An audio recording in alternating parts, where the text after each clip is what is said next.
planes, trains, and automobiles.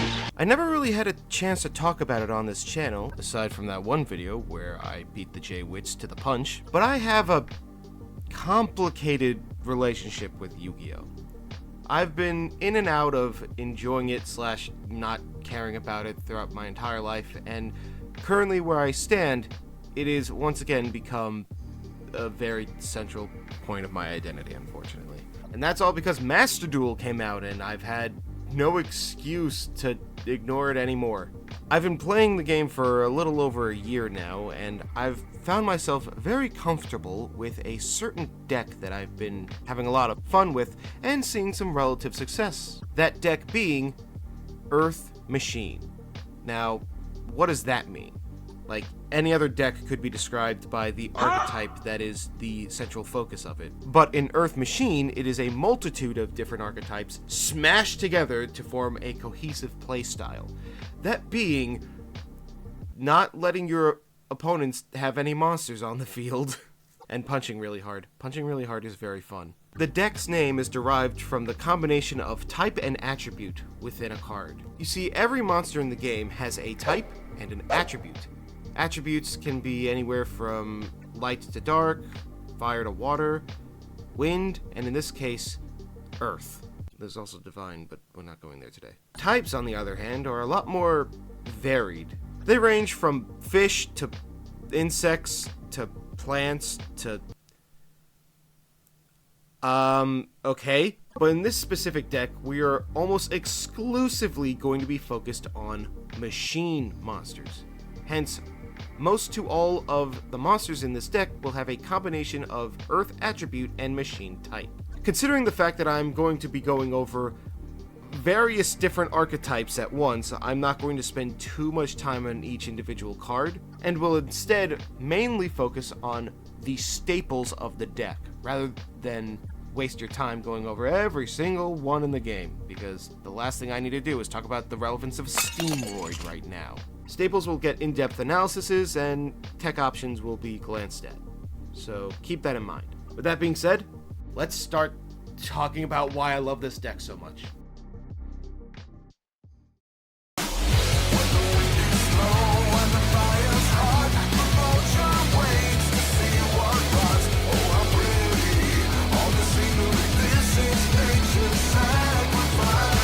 The Machina deck has had, a bit of a glow up. Starting out with like these really random weak fucking monsters that needed another monster to have them go off into their Valkyrion effect, as if that was ever a smart idea after Valkyrion. But as it so happens, they got a lot of support that made them a very formidable archetype. It's just a shame that playing pure Machina is inferior to Earth Machine, but we'll get there. The reason I'm starting with this archetype first is because 3 cards are the central playmakers of the entire deck, and adding consistency to these cards is the most optimal strategy for Earth Machines. Let's start out with arguably the most ridiculous array of effects on a single monster, and it's somehow balanced because achieving all of these effects to go off is inconsistent. Machina Fortress says the following. You can discard machine monsters whose total levels equal 8 or more, then special summon this card from your hand or graveyard. If this card is destroyed by battle and sent to the graveyard, target one card your opponent controls, destroy that target. Before resolving an opponent's monster effect that targets this face-up card, look at your opponent's hand and discard one card from their hand. Jesus fucking Christ. Those were 3 individual effects on one monster that one effect alone would make it considerably good. Keep in mind, nowhere in this card text does it say once per turn. At all. Ever. Although, to be fair, you're not really gonna realistically get any of these effects to go off more than once per turn. Except for the special summoning condition. You could spam that shit into high heaven, and that's probably the best thing about the card. Field presence for days. 2500 attack is nice, but you're really just gonna use it to go into your combo pieces. But having it out on the field is always a plus if you can get away with it. Like, oh no, max C. Anyway. The best thing about this summoning condition is that it does not need to activate, which means that its summon is as fast as the tribute summon of a kaiju. Getting this thing out on the field is ridiculously easy, especially if your opponent does not have the ability to react to it. And that's only the first effect. The second effect only goes off when it's destroyed by battle, which is the most obnoxious specificality of the card, which means that you're going to have to ram it into something stronger in order to get rid of it. Which does technically synergize with the boss monster we'll talk about right after this, but rest assured, it's not a situation you want to have to be in. The limitation to battle does technically make it balanced, so it doesn't have to be a hard once per turn or even a soft. But like, yeah, it can be a little annoying to have to worry about how to get that off. But it's cool to have, I guess. And then finally, if it is targeted, you get a confiscation effect. That card is banned! Granted, getting targeted is not always gonna happen, especially in modern Yu-Gi-Oh! And it also doesn't help that it specifically has to be targeted by a monster. Seriously, this thing has to interact with opponent's monsters in order to do anything. Meanwhile, one fucking lightning storm and it's kaputs. And the targeting has to happen before you can chain other effects. Otherwise, the reaction does not go through. It does happen before the effect resolves though, so that's cool. I know the graveyard is treated like a second hand nowadays, so putting stuff in there is not always ideal, but you know what? Getting rid of a hand trap is always nice. Plus, you know, analyzing their hand and all that. Overall, it is one of the deck's best cards because it easily puts stuff into the graveyard, which this deck very much needs. And extra bodies. Really, the other effects, as theoretically broken as they could be, are actually not the main central focus because you're not going to have to worry about that 99% of the time. That being said, running one or two of these is ideal since you don't want to clog your hand up with too many of them. Next up is arguably the main deck boss monster of the archetype. Machina Citadel, the face of it all. His effect reads as follows. Cannot be normal summoned or set. Must be special summoned by a card effect. Quick effect, you can target one machine monster you control, destroy that machine monster, and all monsters your opponent controls with attack less than or equal to it. If a face-up Earth machine monster you control, except Machina Citadel, is destroyed by battle or card effect while this card is in your graveyard, you can special summon this card, and you can only use each effect of Machina Citadel once per turn. There is a word that comes to mind when describing Citadel, and that is oppressive. Pretty much, your opponent has to really consider working around this thing if they want to get any sort of advantage. Using Fortress or any other card to just put this in the graveyard and just let it stay there while you have other machine monsters on the field is very threatening. I'm sure anyone playing Volcanics will understand. The fact that it cannot be normal summoned or set is a funny restriction they gave to it to theoretically balance it out. The fact that it can special summon itself from the graveyard and have 3,000 attack is very appreciated.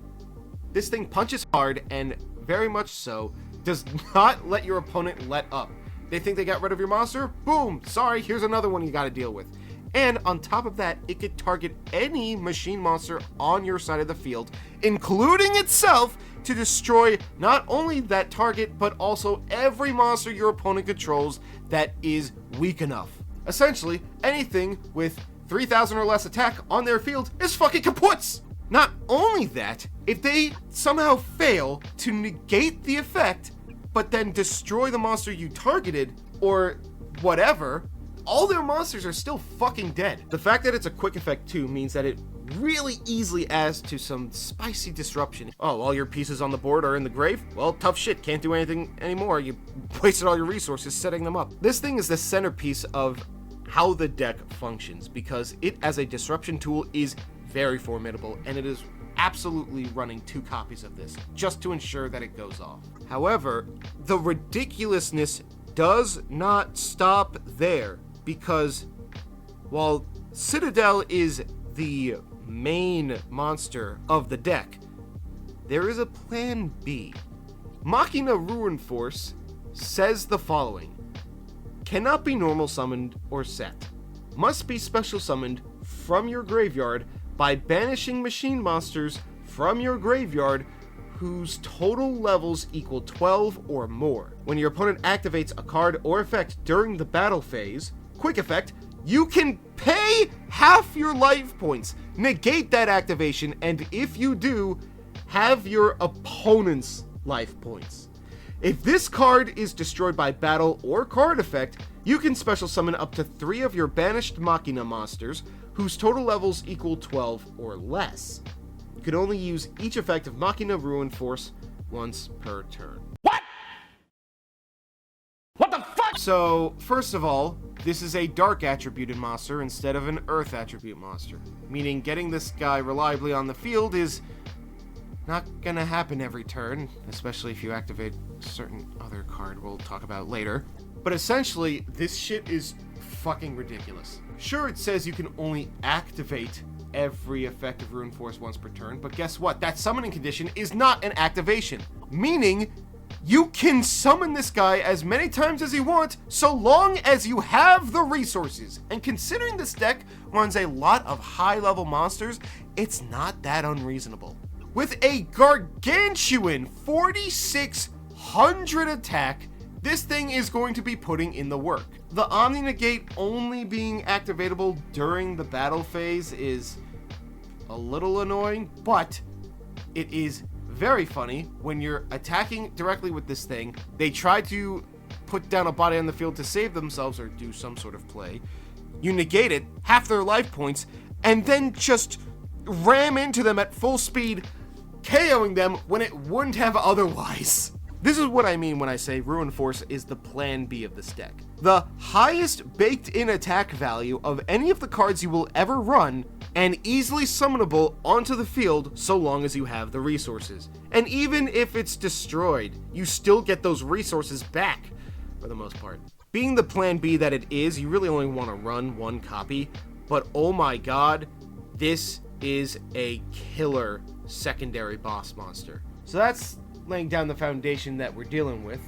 Now let's go to the other staples of the archetype. Starting with Machina Gear Frame. Essentially, you normal summon this guy to search out any Machina monster. Yeah, that's it. That's all you really need to do. It also is a Union monster and has the standard Union monster effects, but that's really only going to be useful when using a certain other card that I'll talk about in a second. He's a simple searcher, plain and simple, consistency booster. Absolutely run 3 of these if you want to make any plays. It is annoying that it only activates on normal summon and not any summon, but he's really the only one in the archetype that acts this way, so take it for what it is, I guess. A card you will most often be targeting with that effect, though, is Machina Unclasper. It is another dark attributed monster, so again, very limited in how effective it is, but worthwhile nonetheless. Because if this card is added to your hand, except by drawing it, you can special summon it, but it locks you into machine monsters for the rest of the turn. And if it is summoned by any means, you can send a Machina monster from your deck to the graveyard, except itself. I don't know why you'd want to do that, though. Imagine this. You have a Foolish Burial effect tied to a level 4 that gets summoned by searching it out with another level 4, leading to a rank 4, or a Link monster, I guess. Essentially, searching this guy out, dumps something in the grave, and continues combos for further plays. You're definitely going to want to run less than the gear frames because, you want to be able to search it out with them anyway, so running 1 or 2 is ideal. I normally would say 2, but considering you get locked into earth monsters with some specific tech means that it's worthwhile to use only 1 sometimes. As Machina monsters go, there are some other tech choices as well. Machina Possess Storage. I hate the names of these dark attributed ones. This thing can lead into certain combos and also bounces back row, but it's not really all that necessary in the deck. The deck does have issues with dealing with spell and trap cards, but, Remic Fortress can also deal with that as well as another card we'll get to later. It's a neat tech option, but I would only recommend running by preference. The last of the dark attributed boys is Machina Resavager. Okay, that one actually flows off the tongue pretty well. I guess it's really just those two. This gives an immediate attack boost to any Machina monster on the field, which can sometimes come in clutch, but is wholly unnecessary. The Machina monsters you're going to be running that are already going to be attacking anyway are already ridiculously strong. So there's no real reason to run this other than, I guess, just making them punch harder, which in all fairness is very funny. Just having a monster on the field that could just casually dish out 5,800 damage worth of attacking is admittedly very funny, but it does pull down the consistency of the deck, so I would only recommend one copy by preference. Then there's Machina Irradiator. This thing does technically combo with some of the Machina monsters, but it's really not recommended in anything other than a pure Machina deck. There's no generic support here. It's specifically meant to interact with Machina monsters exclusively, so only really run in a dedicated Machina deck. Next up is Machina Metal Cruncher. What kind of name is that? Okay. This thing is essentially an upgraded form of Gear Frame, in that you can normal summon it without any tribute, but it has its attack become 1800. The fact that it can normal summon itself is nice, but you have to control no face-up cards at all, including back row, which means this thing has to be the first thing you play, period, if it's in your hand. As good as this search effect is, it's not worthwhile if you can only do it under very limiting circumstances. That being said, it can be activated if special summoned, and there are plenty of ways to go about that in this deck, so running a copy or two definitely doesn't hurt. Being a level 9 monster also helps out with Fortress and Ruin Force, so definitely run by preference. I just wouldn't max out on it.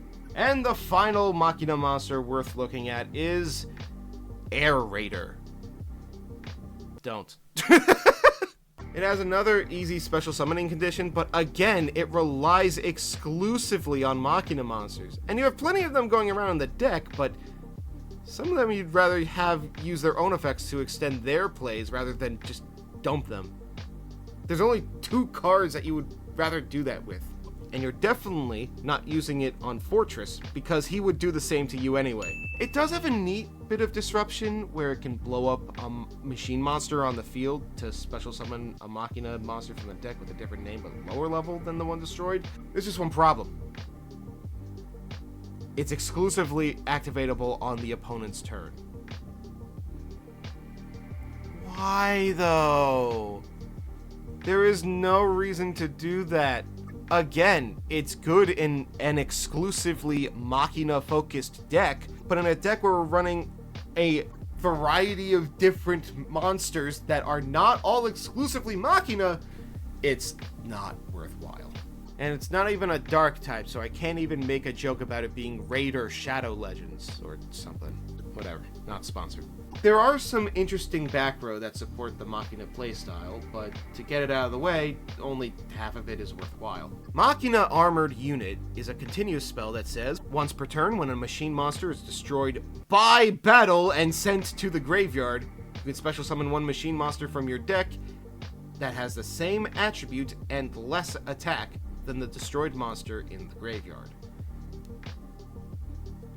I get what they're trying to go for here, where it's just constantly resupplying units for the battlefield. And I get it. They are machines of war. They are meant to fight. But battle phase? If this card activated on any machine monster's destruction whatsoever, it would be kind of broken, because it isn't once per turn. Unfortunately, all this asks is that the opponent finds ulterior methods. Don't play this one.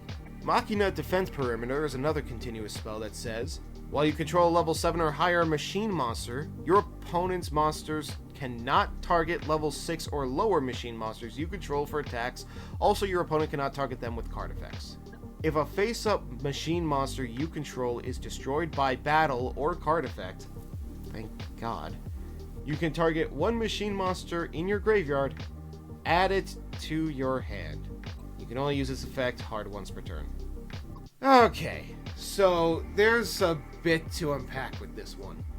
It gives some decent protection to some of the weakest monsters that you'll be running. What kind of level 6 or lower monster are you going to have out on the field that needs that kind of protection? Unless you're talking about Link or Xyz monsters, which I don't think is going to be all that necessary, because they have their own methods of gaining protection as well. But on top of that, you just grab a monster from the graveyard to add to your hand? That's like the exact opposite of what this archetype wants to do. And even if you want to recycle combo pieces, there are easier ways to go about recycling that shit than relying on this thing to go off. I guess you could run it in a dedicated Machina deck if you want that, I guess. There's not really much that wrong about it with that inherent playstyle, but I would not run it in a deck that is meant to be as generic as Earth Machines. It's an okay card, but not necessary for this deck at all. With those two out of the way, we can finally go to the cards that you are absolutely going to run multiple copies of. Machina Redeployment is a normal spell card with the following effect. You can discard one card and add 2 Machina monsters from your deck to your hand, but if the card that was discarded was a Machina card, you can grab Machina cards from the deck as well, meaning spells or traps. Essentially, this is a card that goes hand neutral after activation, but it's absolutely worth it. Grabbing any 2 Machina cards that you would need at the moment is absolutely worthwhile. And even if you can't grab the trap card by discarding a Machina, if you don't have one in your hand you want to give up, which we'll talk about in a second, still grabbing other Machina cards is absolutely worthwhile because, again, they are the centerpiece of this deck. Plus, it activates Unclamp Spare's effect to special summon itself as well, meaning there's other methods to get that effect to go off if the gear frame effect gets negated. Run 3 at all times. It's the easiest consistency boost this deck could ask for. Nothing else needs to be said. And the final Machina card is Machina Overdrive.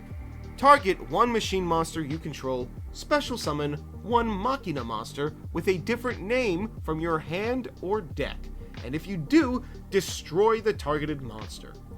You can banish this card from your graveyard, then target 3 of your machine monsters that are banished and or in your graveyard, shuffle them into your deck, then draw 1 card. You can only use 1 Machina Overdrive effect per turn, and only once that turn. Let me explain what's so good about this card. Let's say you use Redeployment and dump a Citadel. You grab this and whatever other card you need. Hell, let's say you dumped Fortress and you use Fortress to send Citadel to the graveyard to put it on the field. You set this card, next turn, activate it, target any machine you've got, special summon, who fucking cares? It could be Citadel himself, it could be your second copy. And then the Citadel in the graveyard procs his effect, puts himself on the field, boom! You have 2 monsters with 3,000 attack on the field. Or alternatively, you can use Metal Crusher to summon from this effect, get Citadel on the field, and search out any Earth machine. The amount of disruption this one card can cause is very hilarious. If an opponent tries to target a monster you control and is going to be destroyed anyway or removed in some fashion, just use it as a vehicle for this effect. Vehicle. It's not always the most necessary card in the deck, and searching it out with Redeployment is pretty much your main way of getting it, so running 1 or 2 copies is preferable.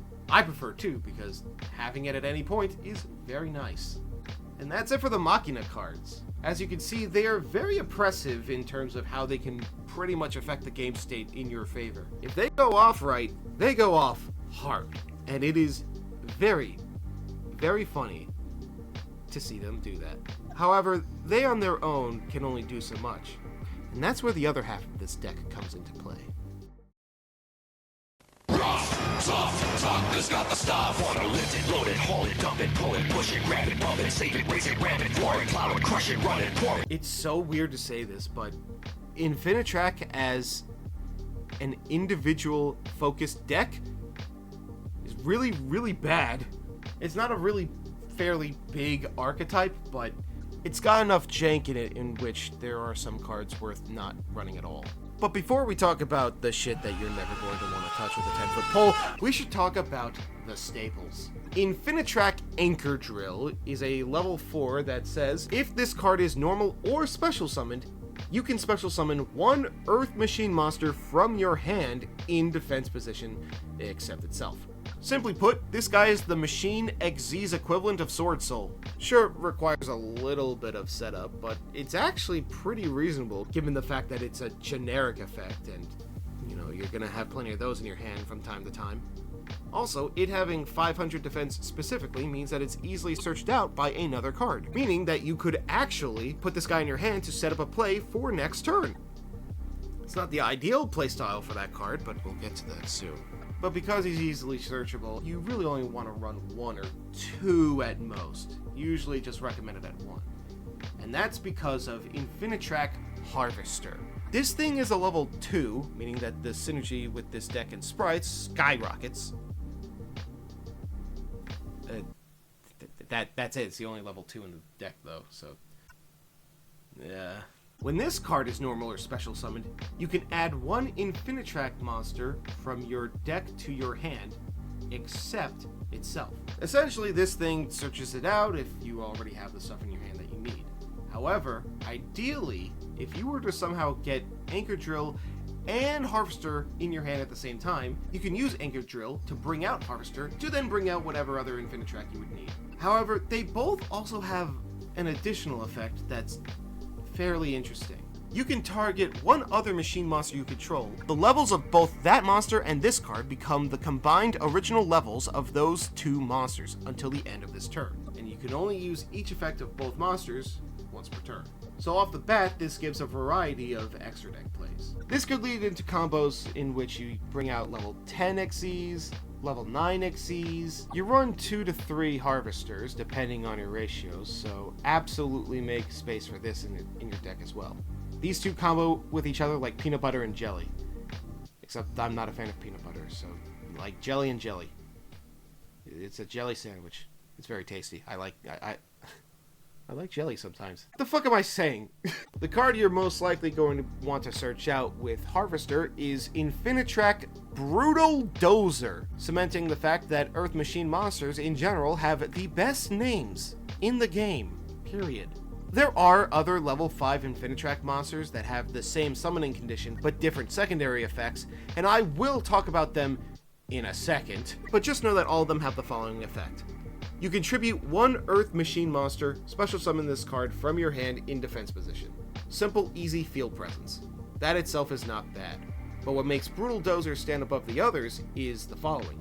If this card is special summoned from the hand, you can special summon one Infinitrack monster from your deck in defense position, except Brutal Dozer, but negate its effects. Also, you cannot special summon monsters for the rest of this turn, except Earth Machine monsters. You can only use each effect of Brutal Dozer once per turn. Yeah, as much as this card locks you into that specific type and attribute combination, that's the main focus of the deck anyway, so it's not going to be that big of a deal most of the time. But just know that once you play this card, you are committed, son. No Ruin Force, no Unclap Spare, no other tech in the extra deck, nothing. You could still activate other stuff in your hands, like hand traps or whatever. You just can't summon them. Essentially, you use this guy to bring out the other level 5s and go into a rank 5. Or, again, a link play, depending. Ideally, though, with this effect, you're going to want to go into their rank 5 XZ's Infinitrack Riverstormer. His effect says the following. When this card destroys an opponent's monster by battle, you can attach that monster to this card as material. You can only use each of the following effects of Riverstormer once per turn. You could attach one material from this card, take one Earth Machine monster from your deck, and either add it to your hand or send it to the graveyard. If this card is in your graveyard, you contribute one Machine Link monster, special summon this card in defense position. Every single one of these effects, all of the other Xyz Infinitrack monsters have, with one exception, the middle effect. Destroying a monster by battle to use it as material and bring itself from the grave by tributing a link is pretty much in every single one of them. But they all have one unique individual effect. And for River Stormer, it's searching. Very generic searching. And one of the best ways to use this is to either dump Citadel into the grave or add a very specific card to your hand. I'll talk about him in a second, but for right now, River Stormer is basically one of the best consistency boosters to this deck at all, and is absolutely running a copy. Now, the other level 5s that you would want to bring out with Brutal Dozer, only half are good. Infinitrack Tunneler, which has the same special summoning condition as Brutal Dozer, and I will stop pointing out now since the rest of the monsters have them, also has the following effect. You can banish this card from your graveyard, then target 5 Earth Machine monsters in your graveyard, shuffle them into the deck, then draw 2 cards.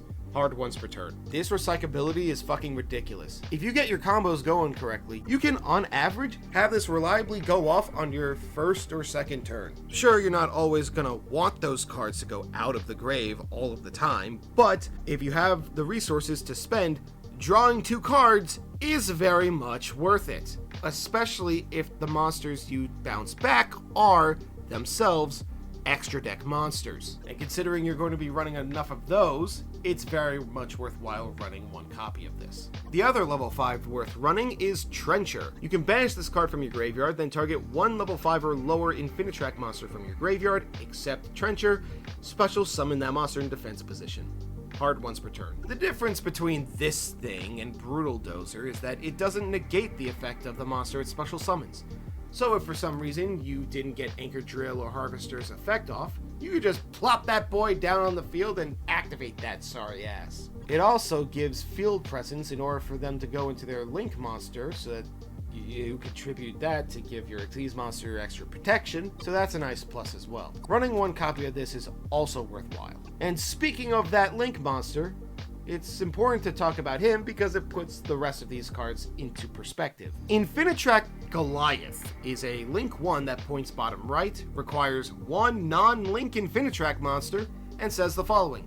If this card is sent from the field to the graveyard, you can target one Xyz monster you control, attach this card to that monster as material. You can only use this effect of Goliath once per turn. And Xyz monsters whose original type is Machine and has this card as material gains this effect. This card cannot be destroyed by card effects. Being able to take any Infinitrack monster on the field and turn it into a monster that you can sacrifice later in order to make your Xyz monsters immune to effect destruction is very nice, especially with other monsters that you would very much want to keep present on the field. Which means that if they don't want to attack into it, which is going to be very hard because a lot of these guys are strong, the opponent is going to have to find some form of non-destruction removal, which can be pretty tough, but, you know, not impossible. Definitely run 1 or 2 of these, depending on how tight your extra deck is. And the last Infinitrack monster worth running is Infinitrack Earth Slicer. It's a rank 9 that has the unique effect where you could detach any number of materials from this card, then target that many cards on the field, destroy them. Essentially, this is your most reliable way of getting rid of any problem card. Floodgate, gonzo. Field spell, gonzo. Monster that is a little too strong for you for some reason, fucking gonzo. And the best part is, it's not limited to using up one material. Essentially, some of the best form of removal this deck has access to. It's not 100% necessary, but I would definitely recommend running a copy if you can fit it in. So, there are 2 other main deck Infinitrack monsters that exist. Infinitrack Crab Crane and Infinitrack Drag Shovel. Drag is right. Both of these have the following effect. You can banish one machine monster from your graveyard, add one spin turn or out trigger extension from your deck to your hand. hard ones per turn. First of all, banishing a monster from the grave is not ideal unless you want to summon it back with Ruin Force, or recycle it with Overdrive, which you really shouldn't. These cards are not worth searching out for, so running monsters that have a specific effect that search it out on their own is even more pointless. Just pretend these don't exist. But since these monsters feel that the cards are worthwhile searching out for, we might as well cover them. Outtrigger Extension is a continuous spell that says the following. Your opponent cannot target Machine Xyz monsters you control with card effects. Once per turn, you can target one Infinitrack Xyz monster you control, special summon from your extra deck one machine monster that is 2 ranks higher than that target by using that target as material. Also, you cannot special summon monsters for the rest of this turn, except Earth Machine monsters, even if this card leaves the field. This is treated as an Xyz summon and transfer the materials to the summoned monster. I'll give it this, since it's a soft once per turn, if you have 2 of these on the field, you can rank it up from a rank 5 to 7 to 9, and rank 11, I guess, too? Oh, and then would go into 13! Now that's a flex. And to give it even more credit, if you somehow have an Xyz monster that has Goliath as material and this on the field, that means that your opponent will have to rely on non-targeting, non-destruction removal. Which, if you've played Melodious at any point, you will know that's not enough. Having this amount of protection is cool in theory on a single monster, but like, why though? The protection is solid, but it doesn't allow for any other extension of plays. I guess you could run a copy of this as a neat tech option, or by preference, or whatever coping mechanism you're using to have the excuse to put this in your fucking deck, but it's just not worth it, dude. And even if you're running it, you are most certainly not using that as an excuse to put Crab Crane in there. Or at least I hope not. Alright, Drag Shovel, let's see what Spin Turn does. Well, it's a normal trap that says the following. Activate one of the following effects. Target one Earth Machine Xyz monster you control in attack position, and one monster your opponent controls. Change the battle position of your monster, and if you do, destroy that opponent's monster. Or you can target one Earth Machine Xyz monster you control in defense position, and one spell or trap your opponent controls. Change the battle position of your monster, and if you do, destroy that opponent's spell or trap card. What? Like, I know that the Infinitrack monsters tend to summon themselves in defense mode a lot, but like, why is position changing a main focus for this archetype? It feels so unnecessary, tacked on, and pointless. These things are not Morphtronic cards. I do not know why they bothered. That archetype doesn't even use that gimmick to its fullest effect anyway, cause that's pointless for it as well. Do not run this card under any circumstance. And the final bad card is Crusher Run. It's a continuous trap that says, if a face-up Earth Machine monster you control is destroyed by battle or card effect, you can target one card in the field, destroy it. You can banish this card from your graveyard, set one Outtrigger Extension or Spin Turn from your deck or graveyard. You can only use each effect of Crusher Run once per turn. They really thought these cards were that valuable, huh? Not only do they have a designated monster that searches them out each, but a trap card that could search out either. I guess its on-field effect is neat and could lead to some actual disruption, but I would only recommend it if it was a spell card, because it being a trap is really fucking pointless, dude. Like, what monster are you going to be destroying on your opponent's turn? I guess it is a neat tech option because it adds extra disruption, but are you seriously going to set this, wait a turn, and then activate it right before something gets destroyed just so you can pop a card of theirs? Keep in mind, this is a hard once per turn, so if a monster gets destroyed, specifically an Earth Machine monster, which, again, a lot of those, but not exclusively, you get to pop, for consolation, one card. And if it was removed by destruction. Don't play this. You're popping enough cards as is with Citadel. There are 2 more Infinitrack cards to go over, but I would not call either of them bad. Infinitrack Fortress Megaclops is a Link 3 with 4,000 attack and requires 3 Xyz monsters to bring out. There is some tech to bring it out reliably within an Earth Machine deck, but I would not put this in this deck despite how good it is. Being unaffected by monster effects other than Xyz monsters, which is absolutely spiteful in its own right, is not worth wasting the resources just to bring out Xyz monsters just for this card to exist. Bringing back a Fallen Xyz and using your opponent's cards as material is nice, I guess, but all damage you deal is halved, which feels a little counterintuitive to the fun, punchy playstyle of the deck anyway. Still, if you can find some way to bring it out consistently enough in your deck, then absolutely run a single copy. I just wouldn't make it a priority. And the last Infinitrack card you would want to run is Heavy Forward. This is a continuous spell that says the following. When this card is activated, you can add 1 Infinitrack monster from your deck to your hand. Once per turn, you can target 1 Machine Xyz monster you control, then activate one of these effects. Change its battle position, or attach this card to it as material. You can only activate 1 Heavy Forward per turn. Again with the battle position shifting. Well, at least everything else about the card is good. It's just more consistency. Searching out any Infinitrack you would need, whether it's one of the playmakers or just a level 5 for whatever reason. And it's not always that necessary to search them out, but it's a very easy card to use as Ash Bait. So you can go into your real man combos. Being able to get attached to an Xyz monster is nice. You know, extra material and all that. You know, when you want to splash in heroic champions and everything. But I guess you could say the battle position shift is nice if you bring back River Stormer and don't want him having to defend himself with the 500 defense he's got. It's nice, I guess. It's just like, oh, I definitely know they got piercing damage over there. You could alternatively just leave it on the field to interact with another card I'll talk about in a second. It's really good consistency, so I would recommend 2 or 3 of these. Divvy up the ratios by preference. And that's the Infinitrack monsters. That was certainly a mixed bag. Wait, what?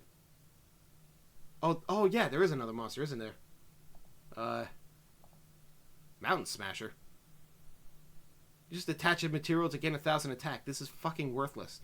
Why would I want to run this other than any other generic rank 7? Yeah, fuck this thing. As you can see, the generic effects of Infinitrack synergize really well with Machina's sense of destruction and preventing the opponent from doing anything. They just add a nice consistency boost to the deck, so having the tracks act as the engine, so to speak, is very nice. I also want to mention that it's worth pointing out that there is another Infinitrack monster that is not yet available in Master Duel. But when it does become available, grab that shit immediately. Oh my god, it's such a good card. I think. I haven't heard anyone else talk about it, but it looks really, really good.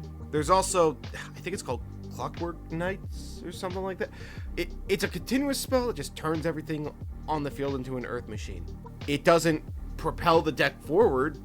In fact, some would argue it's not worthwhile, but I like the idea of keeping things consistent on my field, so I would be down for that. It would also make those Earth Fairies useful. I'm definitely putting out a copy, just don't tell anyone. But we're not done with archetypes yet. Long live the king. Therians are weird. It's a really small archetype, and as a pure deck, they're not really all that good. If anything, they're just meant to be used as engines for other decks, and at that point, you're just not even going to want to prioritize splashing them all in. It's really just using the card that has the same type as the deck you're running. In this case, machines, which means we can use their boss monster, who is also Earth attribute. How convenient. Therian King Regulus is a level 8 with 2800 attack and says the following. You can only use each of the following effect of Therian King Regulus once per turn. What? Why is... I know this is the thing with Therian monsters, but why do their titles have r/suspicious quotes around them? It's just strange. Anyway, you can target 1 Therian monster or 1 machine monster in your graveyard. Special summon this card from your hand, and if you do, equip that monster to this card. When your opponent activates a card or effect, quick effect, you can send one Therian monster card from your hand or face up on the field to the graveyard. Negate that effect. The Therian monster equipped with this card gains 700 attack, also can activate its second effect listed above. That does not fucking matter. Yeah, this is just a walking, talking Omni-Negate. If he was a king of anything, it would be of telling your opponent no. Look at the artwork, he's even scolding you as we speak. Being an Earth machine means that generic searching is very simple to put him in your fucking hand. On top of that, he's also a decently good beater, and get this, if you equip Gear Frame to him, because of his Union Monster effect, you can activate that effect to summon himself back onto the field, giving you even more field presence. And I guess if you had, like, another Regulus in the grave, you can attach that to it, and it gets the 700 boost, turning it to 3,500 attack, which is very nice. But also, you could just send the equip to the grave in order to activate the negation effect and keep the body. An absolute staple not only for any machine deck, but this deck in particular with its synergy skyrocketed to oblivion. Run one or two of these depending on whether or not you're running the field spell. The titular field spell being Therian Discoliseum. I used to think it said Discolesium or something, but I don't know. When this card is activated, you can add one Therian monster from your deck to your hand, and that could be the only effect, and that's all that matters. I guess also, if once per turn, if a monster would be destroyed by battle, you could send a Therian card or Endless Engine Arguro system from your deck to the graveyard instead. I mean, that's one way to protect them on the field. Usually you'd want them to be destroyed by battle, but okay. I guess if you wanted to even the playing field, but wanted to keep the monster as well, so that's cool, I guess. Once per turn, when a monster is destroyed by battle and sent to the graveyard, you can target one Therian monster in your graveyard, add it to your hand. You can only activate this card once per turn. If you're running any more copies than one, you are going to want to run one of these. Sure, it's not searchable unless you have terraforming or metaverse or whatever, but you're not going to want to run that because you want actual consistency. But being an extra copy of Regulus in your deck is very nice. Just activating it to grab it, perfection. The other two effects are nice. It gives some recyclability on the rare chance that that goes off, and it also gives some battle protection. Run a copy. Maybe running two would be pushing it. That Endless Engine Arguro system? What the fuck is that word? Is also worth looking at. You can send one Therian card from your deck to the graveyard. Oh. If this card is in your graveyard, you can target one Therian card from your graveyard. If both are still in your graveyard, either add this or the other card to your hand, and if you do, place the other on the bottom of your deck. You can only use one of its effects per turn, and only once that turn. You're not going to want to dump this thing unless you're very confident you've got Therians to work through. Honestly, you're not going to want to run this card unless you've got multiple Therian cards in your deck, at which case it is an engine in and of itself. You only really want to run Regulus, so adding any other of the Therians only dampens consistency. Don't bother with this one. I'm not going to go over any of the other Therian cards because they are as relevant to this deck as a dog is relevant to... Okay, dogs are always relevant, but shut up. I guess you could make an argument that you can mash up Machina Infinitrax with Therians, but that just sounds like a clusterfuck of a deck that just isn't worth it. As for an archetype that is also not worth mashing up with, but has some decent tech choices, is Ancient Gears!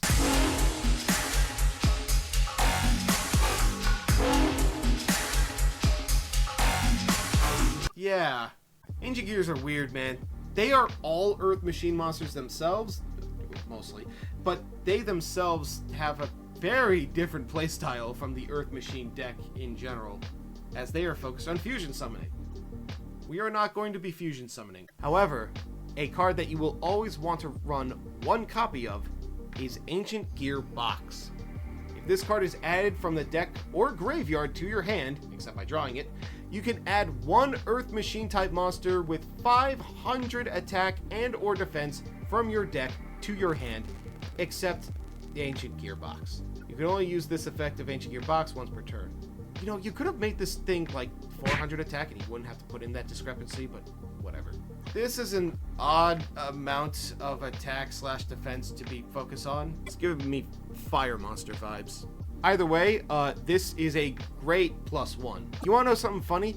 Most of the Infinitrack monsters you are going to be running have, interestingly enough, 500 attack or defense. And that's not all. It also leads you to grab other tech options as well, such as Magical Hound, which is a really decent tuner for the deck actually.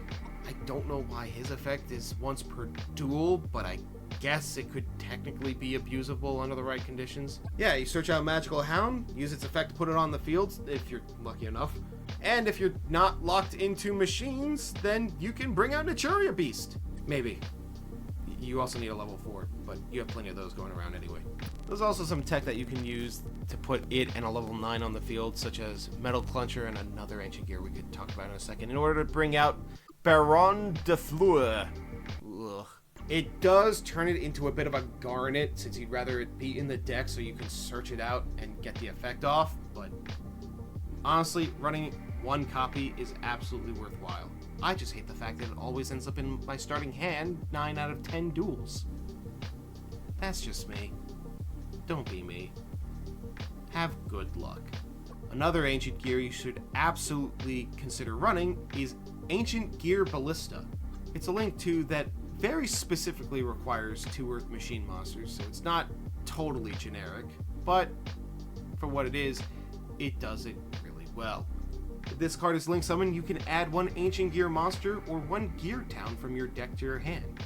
Simply put, this is the way you will be grabbing Gearbox. Unless you want to use the rank 4, but we're not to them yet. 2 Earth Machines, go into this, bring out Box, get yourself another combo piece, and just go along from there. But that's not the only thing he does. You can target a spell or trap you control and 1 face-up monster your opponent controls, destroy that card you control, and if you do, change that opponent's monster's attack and defense to 0 until the end of the turn. And you can only use each effect once per turn. Hot damn, that's an easy way to OTK. This is what I meant when I said you'd probably want to leave heavy forward on the field rather than put it into an Xyz monster. Because you could bring this guy out and just pop it to lower someone's attack. Granted, it's not the most consistent strategy, especially if you go first, but it is worth running 1 copy of this just to be able to search out Box. This also leads a lot of other tech options as well that you can grab with this thing, such as Gear Town itself. So you can use Gear Town to pop with its effect and bring out Reactor Dragon, which is a great 3000 attack body, which has some really spicy battle phase shenanigan effects, but also acts as a nice level 9 body. Ultimately, the Ancient Gear engine, for what it's worth, is very synergetic with this deck and absolutely worth running if you can get your hands on it. Here they come, clickety-clack down the track. It's lots and lots of trains. You know, fun fact about myself, one of the first decks that I ended up using in Master Duel was Pure Trains. It was fun and really easy to get wins with. In fact, it brought me up high in rank with that deck alone. It's just not a very consistent strategy to rely on. But that's what got me into Earth Machines in the first place. And to be fair, it was better than the Chaos Max Dragon deck that I was using before. Yeah, I was one of those guys. I like things that punch hard, okay? Trains are also a really good engine to use in the deck. Simply put, Citadel is a level 10 monster. So is Ruin Force. There is synergy here. Let's start with some main deck monsters. Heavy Fright Train Dairy Crane. Oh, that's just literally a train. Okay.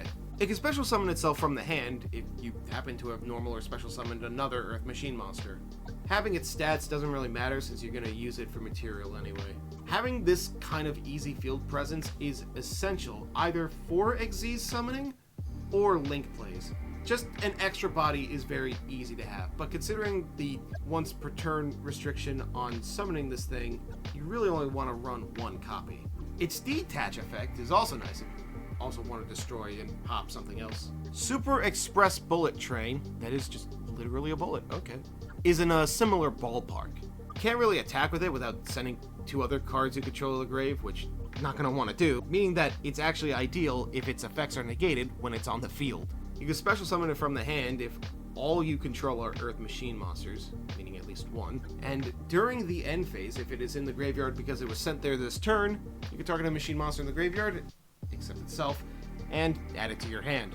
Even if you don't end up using this for XZ summoning, just using it as link material to just get it in the grave is a great way to recover any combo piece you might need for next turn. Plus, if you target an unclamped spare while it's in the grave and it wasn't activated this turn, it means it can special summon itself and get the dump effect off. Or if you somehow ended up having to normal summon the thing, it just special summons itself, meaning an extra body. So there's that. Good card, run 1. Other tech options include Flying Pegasus Railroad Stampede. What the? This feels like AI generated text. What the fuck? It's a level 4 that can recover another monster from the graveyard and go into an Xyz play from there. Doing that does restrict you from only being able to attack with Xyz monsters, but it's a fair trade away, honestly. Running 1 by preference is fine since you can generically search it out, but it's not necessary if you really don't want to. Night Express Knight is a really good train card, but should not be seen anywhere near this deck. Eating up your normal summon is not relevant field presence if you really want to make any significant combos. Save it for the pure build. Now for the extra deck. Anything under level 10, don't bother. But you're definitely going to want to run 1 copy of the 3 boss monsters of that archetype. That being Super Dreadnought Rail Cannon Gustav Max, number 81 Super Dreadnought Rail Cannon Super Dora, and Super Dreadnought Rail Cannon Juggernaut Liebe. So yeah, the Super Dreadnought Rail Cannons, you're just going to want to run them all. 1 copy each though. It's going to eat up your extra deck space real quick. Essentially, if it's your first turn, you go into Super Dora, and then just quick effect, make yourself unaffected by other card effects. Turning a 4,000 defensive body into a tower is very funny. Essentially, they're going to have to beat over it if they want to get rid of it, which, again, not going to be easy. The only way they can stop this otherwise is to negate the effect before it goes through, which is possible, but kind of tricky. Essentially, it keeps you safe for a turn. Alternatively, any other turn, you go into Gustav Max, which burns the opponent for 2,000 damage. If you know what you're doing, you can FTK them in a single turn. Because guess what? It's a soft once per turn. All you really need to do is activate this thing 4 times, and that's it. Game over, unless they're playing an Aroma deck or something. I guess be careful against Dinomorphia, though. But it doesn't stop there either. You burn them for 2,000 and then go straight into Super Dreadnought Rail Cannon Juggernaut Liebe. This thing has a built-in rank-up magic where it just has 4,000 in both stats and can just attack every monster your opponent controls for each material it has +1. Meaning that if it has 2 material, it can attack 3 of their monsters. This thing wins games, no cap. Dumping a material to raise it by 2,000 more attack is also nice, but it's really only worthwhile if they have more than 1 monster in attack position. So, attacking with 6,000 damage after already burning them for 2,000 would be nice. It's just not always going to consistently OTK, but it's absolutely worth running a copy in the deck. These things punch really fucking hard, and I have so much fun with trains, just in general. I really want to give thanks to Rada from Rank 10 Yu-Gi-Oh! For recommending the archetype in general, because oh my god, was this a fun deck to play. And splashing it into Earth Machines means that you're going to be punching hard very, very frequently. Speaking of towers, Cleforts. Okay, so here's the thing. Cleforts have this very, very fun thing about them where they restrict you into only being able to use Cleforts, or Cle monsters. So realistically, splashing Cleforts into any deck is actually impossible. They are forced into being their own deck. However, Cleforts have a single monster that is not only splashable, but one of the most splashable machine extra deck monsters in the game. I'm of course talking about their link to Clefort Genius. It only requires 2 machine monsters, meaning I can actually use this to use Unclap Spare as material. Thank God. If it was Link summoned, it is unaffected by spell or trap effects, as well as the activated effects of other Link monsters. I mean, I guess if you wanted to trick your opponent into using Access Code Talker to get rid of them, only to just attack over them anyway and save you from an OTK, then I guess. But otherwise, the spell and trap protection is just very powerful in general. You'd be surprised how many times I would activate his other effect and they'd try to Forbidden Droplet me, only to realize, oh shit, that didn't work. Because his next effect is actually very, very useful. Once per turn, you can target one face-up card on either player's field, except this card. Both players' cards have their effects negated until the end of this turn. That's another good reason to keep Heavy Forward on the field. Just negate a card that you don't really need the effects of at the moment. This can not only negate other monster effects, it can negate field spells, continuous cards, the lot of it. It also has another effect where when 2 monsters are special summoned at the same time to the zone this card points to, you can add 1 level 5 or higher machine monster from your deck to your hand. Full stop, this effect is never gonna go off, but when it does, it's nice. Get you a nice Machina boss monster. And it's nice that it's not attribute specific either, so I can get myself that machine kaiju. Yeah, don't worry about that.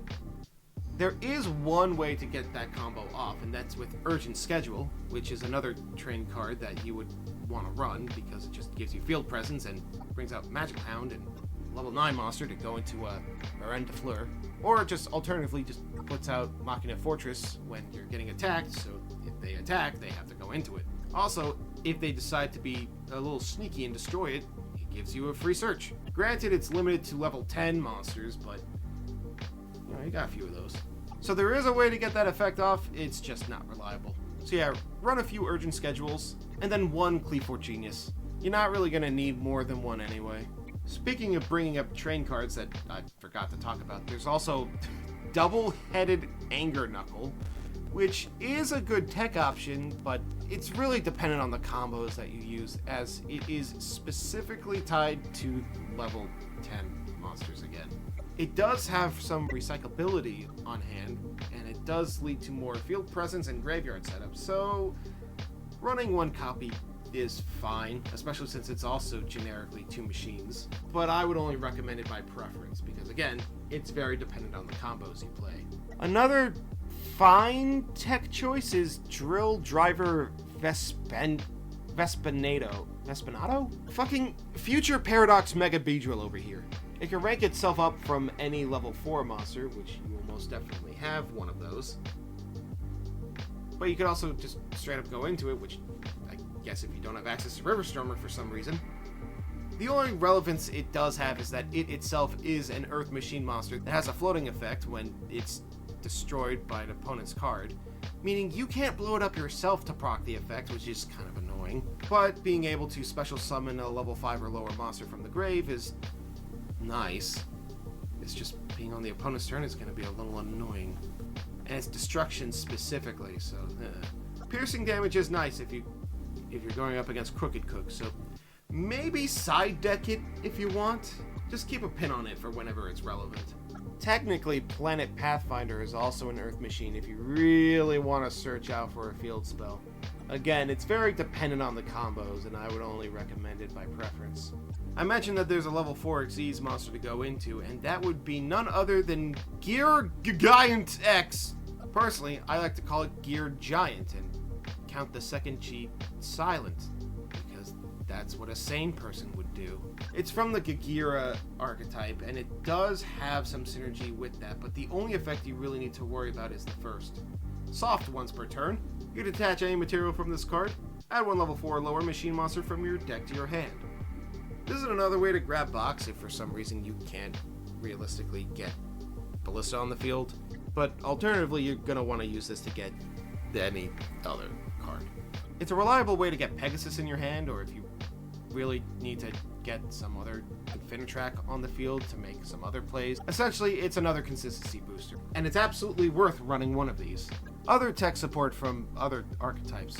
Arcus are dark machines, and you would have to make a whole freaking deck dedicated to Orcus if you want to pivot in that direction. But their Xyz monster, Dingirsu.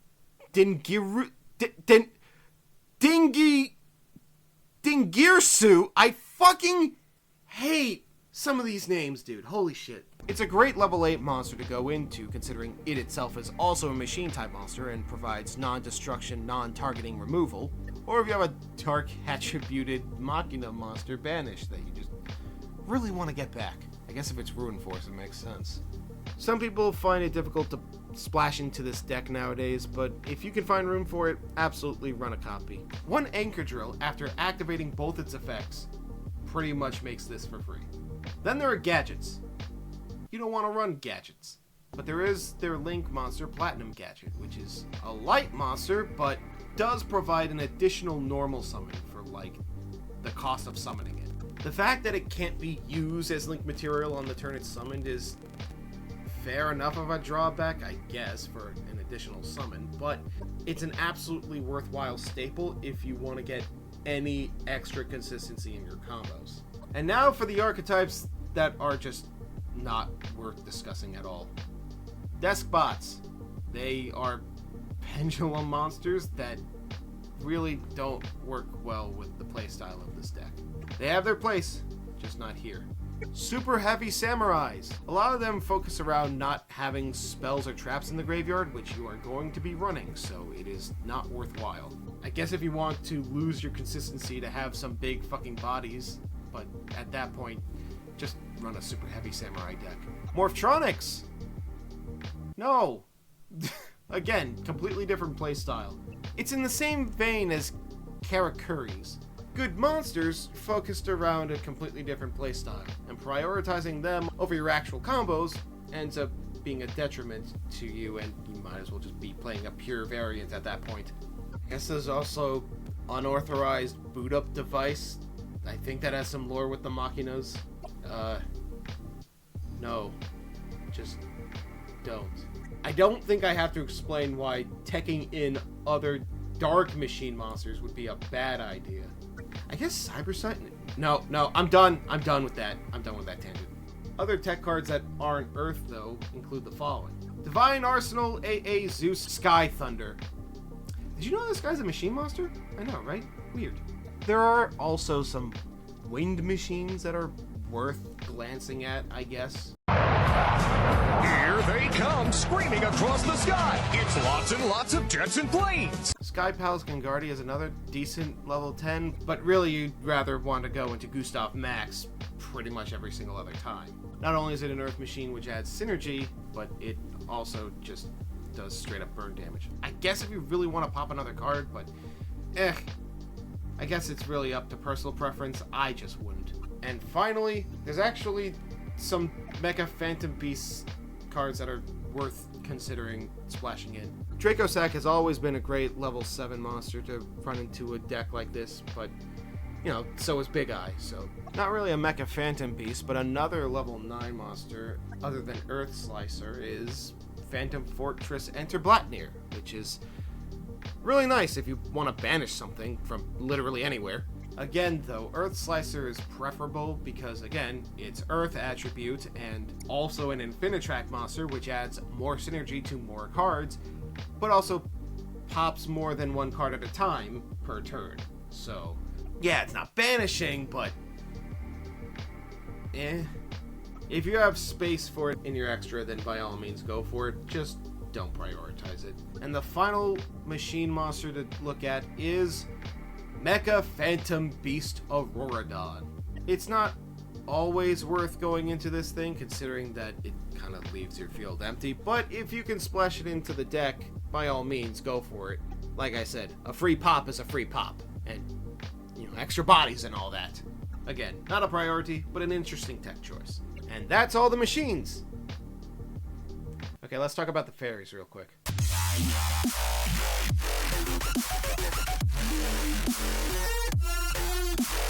I know the term Earth Fairy gets thrown around like it's cancer, but there are other Earth Fairies worth putting in this deck. I know, crazy. This is the... care what these fucking names. Vernal... Venuslif... These fucking cards. These 3 monsters. You run 3 of this, 3 of this, and 1 of this. The 3s you can also run as 2 if you really want to make room for other stuff. It's just more consistency boosting, sets up the graveyard, summons bodies onto the field, locks you into earth monsters unfortunately, but it's an absolute worthwhile trade-off. Their other effects do not matter, just focus on that consistency. Flourishing Hills and Duck just bring out other copies of the archetype, while Awakening Forests just dumps more stuff into the grave. And that's finally it. I'll show a screenshot of the deck I'm currently using. It's not the best, and I'm not the best at piloting it, but it is very, very fun. Until they finally hit Tearlaments, I'm not changing out of my Tearlament deck, but when it actually does get sorted, I'm going straight back to this. The Earth Machine playstyle is something that I have been having so much consistent fun with because it just shuts down boards at just the most inopportune time for your opponents. This is one of the most fun I've ever had with Yu-Gi-Oh! In this competitive of an environment, and while a part of me does still yearn for the days where I just summon a monster, attack for game, and just boost up stats, like the primal urge that I really had during slower formats, I gotta say, if I'm keeping up with them, they might as well keep up with me. Thanks for watching.